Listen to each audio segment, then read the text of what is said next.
Hello বন্ধুরা, কেমন আছো সবাই? আশা করি সবাই ভালো আছো, আমিও ভালো আছি। দেখো বন্ধুরা, এখানে অনেক সবজি আছে।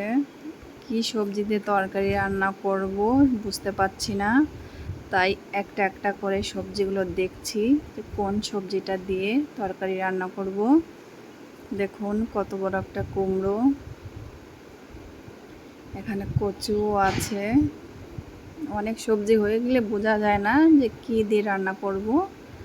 কাঁচা লঙ্কাগুলো কত সুন্দর, কাঁকরোল, ছোট ছোট কাঁকরোল। চলো যাই হোক, কিছু দিয়ে রান্না তো করতে হবে।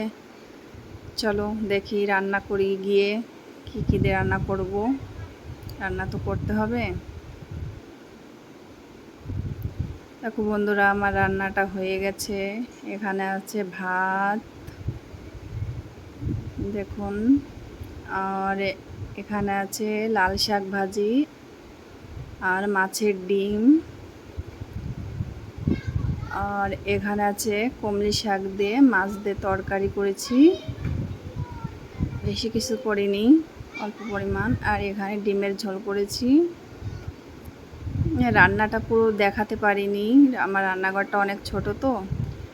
দেখুন বন্ধুরা, খাবারের থালাটা সাজানো আছে, কে কে খাবে চলে এসো। রান্নাঘরটা অনেক ছোট, তাই রান্নাটা দেখাতে পারিনি। আমার এই রান্নাটা কেমন হয়েছে, কালারটা দেখুন। ভালো লাগলে সাবস্ক্রাইব করবেন, কমেন্ট করবেন। Thank you.